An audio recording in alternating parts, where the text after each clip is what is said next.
திருப்பத்தூர் தொகுதியில் ஒரு ஓட்டு வித்தியாசத்தில் தாவேகா வேட்பாளர் வெற்றி பெற்றதை தொடர்ந்து திமுக வேட்பாளர் தரப்பில் வழக்கு தொடரப்பட்ட நிலையில் புகார் மீது பதிலளிக்காதது ஏன் என தேர்தல் அதிகாரிக்கு கேள்வி எழுப்பி அறிக்கை தாக்கல் செய்யும்படி தேர்தல் ஆணையத்துக்கு சென்னை உயர்நீதிமன்றம் உத்தரவிட்டுள்ளது.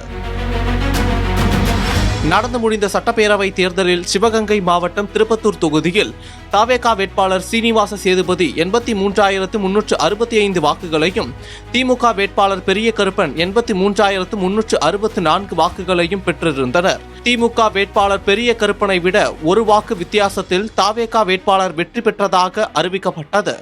இந்த நிலையில் திருப்பத்தூர் தொகுதியில் வெற்றி பெற்ற தாவேகா வேட்பாளர் எம்எல்ஏவாக பதவியேற்க தடை விதிக்க வேண்டும் என திமுக வேட்பாளர் பெரிய கருப்பன் தரப்பில் சென்னை உயர்நீதிமன்றத்தில் அவசர மனு தாக்கல் செய்யப்பட்டது.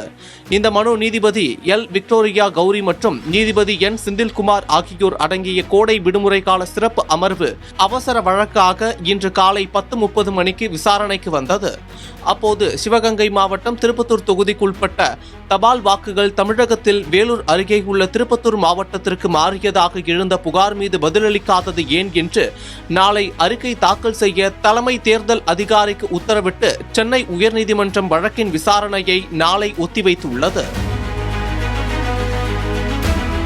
தமிழக அரசியல் வரலாற்றில் திமுக, அதிமுக என இரு திராவிட கட்சிகள் மாறி மாறி ஆண்ட நிலையில் புதிய சக்தியாக உருவெடுத்த தாவேகா அவ்விரு கட்சிகளையும் வீழ்த்தி முதன்மை சக்தியாக உருவெடுத்துள்ளது.